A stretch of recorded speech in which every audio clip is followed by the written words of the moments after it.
Hello, it's nice to be here today with all of you. So I'm going to take the perspective, we've been talking about worldwide issues, and I'm going to bring the perspective a little bit closer to the United States and even more specifically to the San Francisco office. We've been talking about different situations and laws in different countries, and for asylum cases, under Tobazo Alfonso that Neil mentioned, that the Attorney General certified to herself and made the decision in the 90s that, in the language of the case, homosexuals were a particular social group. And more recently in the Ninth Circuit, not too many years ago, in the case of Karuni, that was again reiterated, saying that in case we've not made ourselves clear, we affirm that all alien homosexuals are members of a particular social group. That is an incredible hurdle to go over. Most folks who want to make the claim that they are part of a particular social group don't have case law that says, yes, you are a member of a particular social group.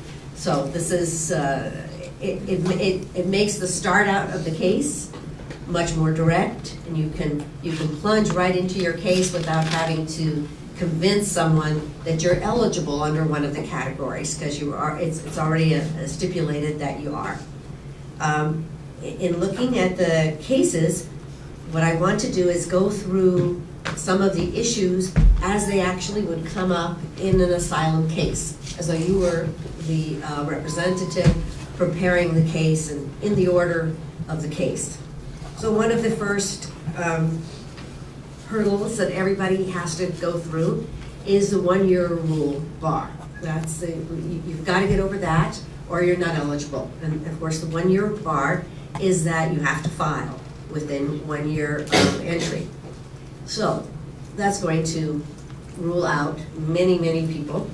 And so there are, of course, exceptions to that. So we've got the exception of changed circumstances and the exception of extraordinary circumstances. So what would we look at? Typically, what do we see in LGBT cases?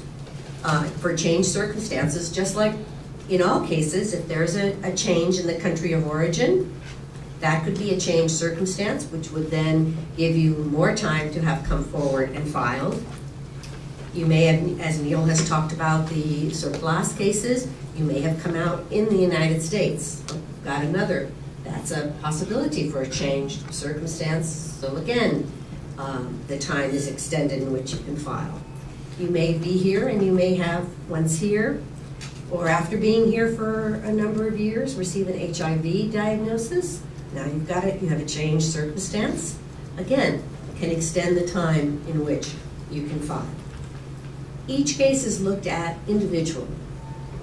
So it's important in preparing a case that you consider this and have, you consider it, have the information ready for the officer, have your client ready to speak to the circumstance.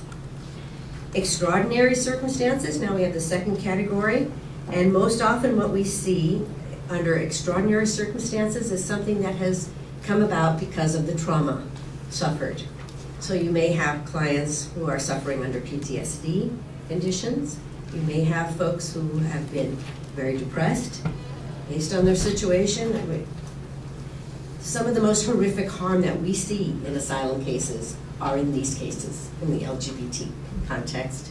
So we are ready to learn that there have been situations such as depression or an illness that kept someone from being able to file.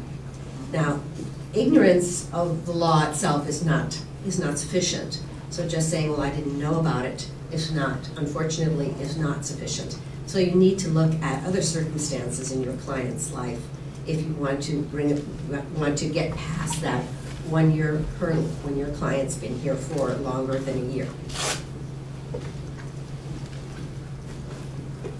Neil was talking about assessing credibility. So what do we do in the asylum context to assess credibility?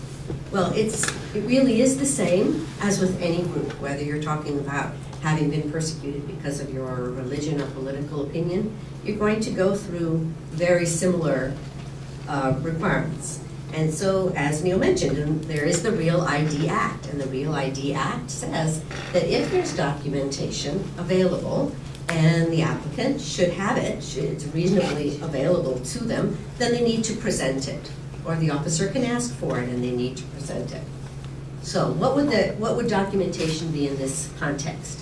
What we would look for are things like letters from friends, if your client is still in touch with their family, letters from family, affidavits, photos, membership in groups, that LGBT groups, active in these groups, and being able to talk about that as well at the interview. So we're not looking for a sheet of paper that says, you know, so-and-so is LGBT. That's not what we're looking for.